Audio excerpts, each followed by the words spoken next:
Finance. I'm an older Gen Z documenting my financial journey here on YouTube and over on my Instagram at @zennial finance. I have now been posting on this channel consistently for 1 year, and to celebrate and help mark the occasion, I asked my subscribers here and my followers over on my Instagram to send me any of their questions. They could be about anything: personal questions for me, money questions, ynab questions, investing questions, and I got quite a few really good questions. So here is my first Q&A. Okay, so the first question is from Alex on YouTube. They asked, how did you choose what you wanted to major in college? Looking back, do you think you would have made the same decision today? And this is a great question. I don't think I talk much about my college major, but I majored in sociology with minors in creative writing and communications. I actually started as a poli-sci major, but I honestly did not like the vibes of my classmates. And I took an intro to sociology class my first semester, and they discussed similar topics, but with a broader view. And I don't have regrets per se,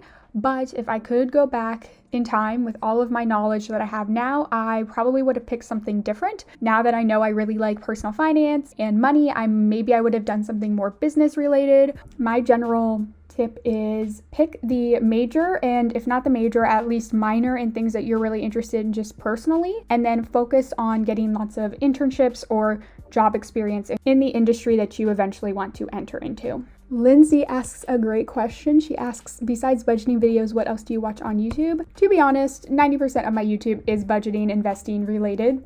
I enjoy commentary channels, video essays about movies, TV, music. I do like ASMR, in case that April Fool's video didn't clue you in. And then here are some just general channels. CGP Grey has like lots of really interesting topics. I'm low-key obsessed with the Dallas Cowboy Cheerleaders TV show on CMT, but I don't have CMT, so I watch all the highlights on YouTube.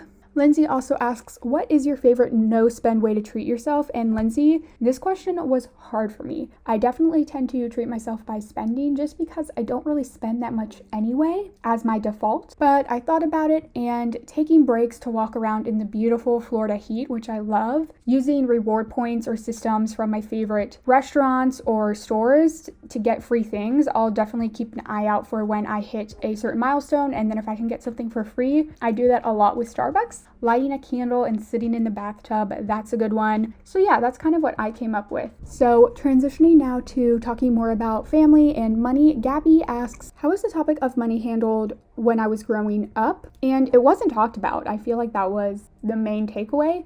Everything I knew about money or our financial situation, like our family's financial situation, was just through observation. I know my mom struggled more when I was younger. This is just kind of from conversations I've had with her since. And once she received an inheritance from her parents, she really spent lots of that on me and my sister and providing us things that maybe she felt like she had deprived us of when we were younger. So she bought a house that was much bigger and much nicer than what we were used to. That's when I started to be able to join volleyball teams, which cost, $2,000 a year to play club and travel to play volleyball. Lots of things like that. And while I worked part-time on and off, she would always give me money if I asked. Like if I was going to the movies with my friends, she'd be like, okay, here's $20, and that would cover, my ticket and any food or whatever. But there was really no formal education, and I didn't really have like set chores or set allowance that I would get. It was just kind of like, ask and you shall receive. Barlow Street asked me a ton of questions. I got some of them in here. So we already answered her second question, what type of money discussions took place in your family. Her first question was, how has your family reacted to shifts you've made since you decided to pursue FI? And overall, they've been pretty positive.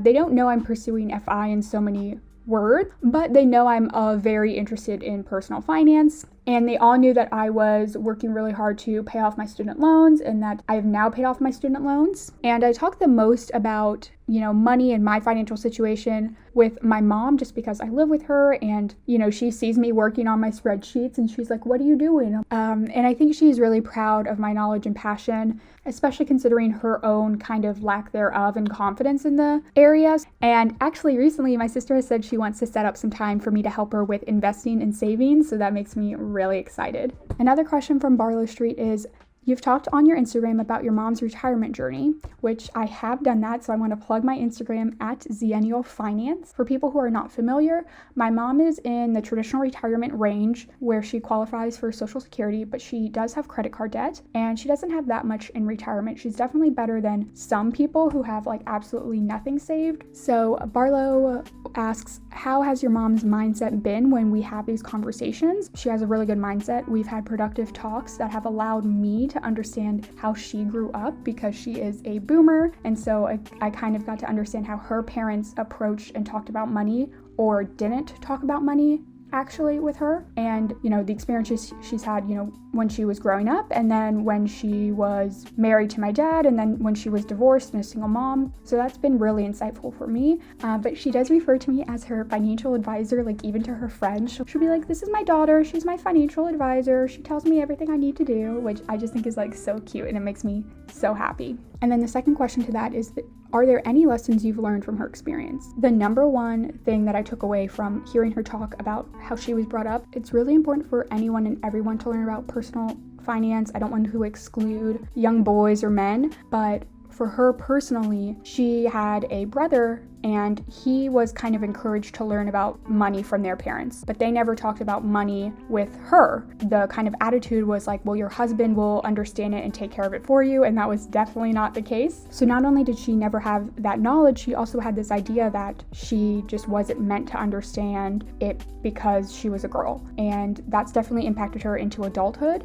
And that's something I definitely think lots of other women have experienced and young girls today still experience, which is just bullshit. But she's a boomer, so her parents were even older, and that was the mindset that they had and kind of got passed down to her a little bit. This is a little bit of an intermission, and we're going to use Brandy's question to just act as a reminder for everyone to check your accounts to ensure you've actually invested your contributions. So unless you specifically set up your account to do automatic contributions, which is usually only allowed with mutual funds unless your brokerage allows auto ETF or individual stock investing. I know M1 Finance does, but not all of the brokerages do. Your contributions won't be invested. And as a note, automatic investing is not the same as automatic contributions. For instance, I have it set up in my Vanguard account that automatically Vanguard will take $100 every other week from my checking account and put it into my kind of money market settlement fund, but that money is not invested until I actually go into the account myself and purchase however many shares of the ETF I want. So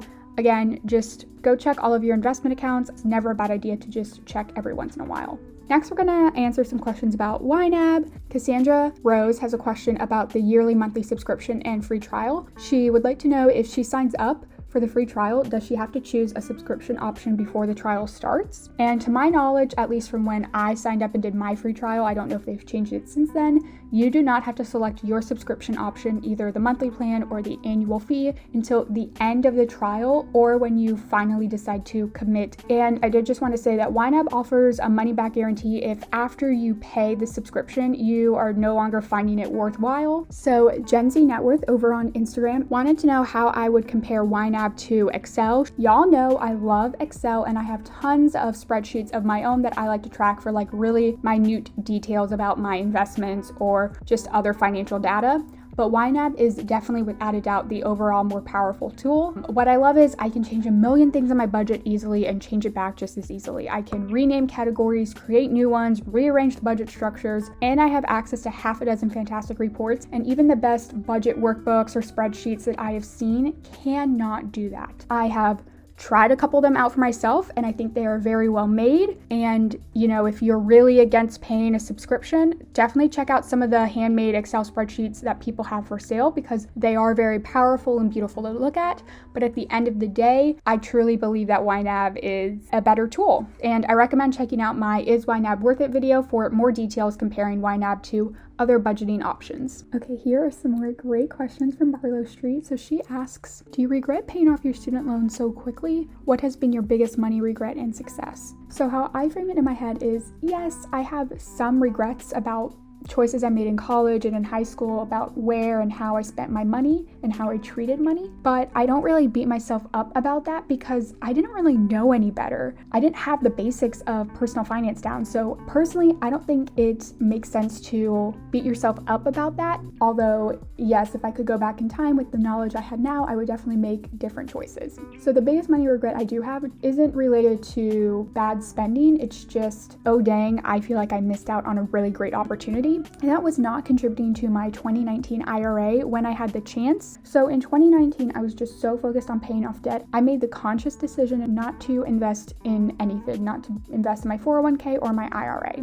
But in 2020, I decided that I was going to invest, and I started funding my 2020 IRA because in my head, I didn't want to fall behind. I felt like if I started in 2020 and tried to kind of put some money into 2019, I felt like that was going to make me fall behind in 2020's IRA, so that I would have to use time in 2021 to max out 2020s, and then I would fall behind in 2021, so on and so forth. That was kind of my thinking. So I just started in 2020. But then when you know what hit and student loans went into forbearance, I started saving the payments that I would have been making towards my student loans into my high yield savings account, and I was going to make a lump sum payment on them in September of 2020 when originally the forbearance was supposed to end. Because of you know what, they extended the deadline to fund your 2019 IRA all the way until May of 2020. And by that point in May, I did have the full $5,000. That was the last bit of student loans I had left, and I had that full $5,000 payment saved up. And I did seriously consider for about a week or so if I should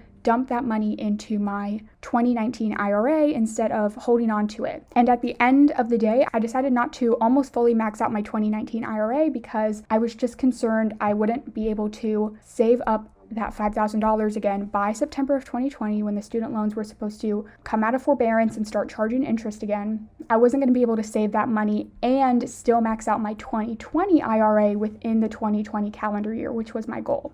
So the deadline passed for me to contribute. I didn't, and then they ended up extending the forbearance at least another year. Who knows if it could be extended again. I definitely could have resaved the $5,000 I needed to pay off my student loans between then and now, or September of 2021. So I definitely just missed out on an opportunity to get another $5,000 in retirement savings. Once the deadline ends to fully fund the IRA, you are out of luck and you just lost that space in your retirement account.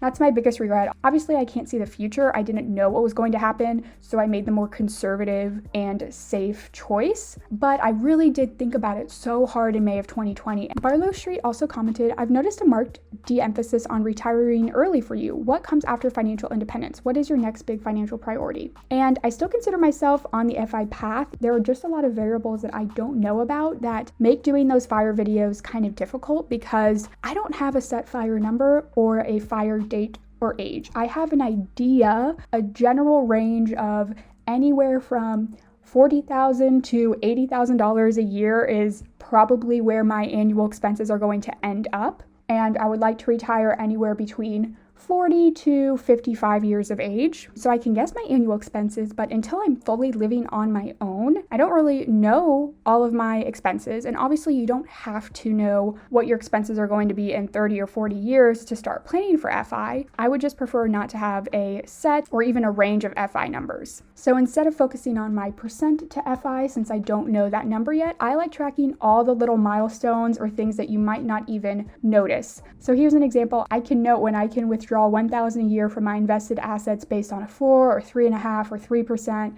etc. withdrawal rate. I can note when I hit $5,000 in my HSA or $20,000 in my IRA. Those little milestones, no one's going to talk about those, but for me, they're motivating and fun. So my current big goal, which I've mentioned a couple times, I know I talked about it at the end of 2020, is I want to have a $100,000 net worth, and I changed this goal recently. This used to say $100,000 net worth at 25, which would mean I didn't necessarily need it by the time I turned 25, but I wanted it the year that I turned 25, so that would be December 31st of 2022, next year. But now I'm changing this to be a $100,000 net worth by 25. I just turned 24 like last week, so I have a whole year to get there. Right now my net worth is sitting at $61,000, so a year to see $40,000 increase in my net worth. But then the second goal is to have $100,000 invested at 25. So again, that would be that December 2022 date. But those are my two current big goals, and I've done the math, and I think I'm going to do a whole video on this, but if I hit the $100,000 invested at 25, that practically makes me coast fire. And if you're not familiar with that term, what that means is pretty much if I never invested another cent, my current invested assets would still grow enough that they would be big enough for me to retire on at my traditional retirement age of, 65, 67, whatever. So let me know in the comments down below if you'd like to see a video on that. All right, the next set of questions are all going to be around how money has impacted my social life and friends. Do I talk money with friends in real life? I do. They know I'm into this stuff and I've paid off all of my debt and that I'm investing and all of that. They don't really know that I'm into financial independence or anything like that, but they know in general I'm in this area, and they'll text me for broad advice. I've even helped a couple of them set up like Roth IRAs, so that's always really fun. We've had conversations about like what are some good credit cards to use, how are your student loan payments going, and for people who want more advice or perspectives on how to talk and approach money with friends, family, coworkers, and even romantic partners, I recently started reading Erin Lowry's The Broke Millennial Talks Money. She actually this is her third book, and then this is the first book of hers that I've read because when I found out about these books, I was kind of already past that introductory level, but I really like this book, so I recommend it to people who kind of want some scripts and ways to approach money with all of the people in their life. Our last question is going to be, how are you balancing fun with your goals later in life? Honestly, I'm slowly getting better at this. As mentioned in previous years, I just didn't hang out much, so like there wasn't a lot of fun to be had, but spending on just fun, frivolous things is definitely something that I'm still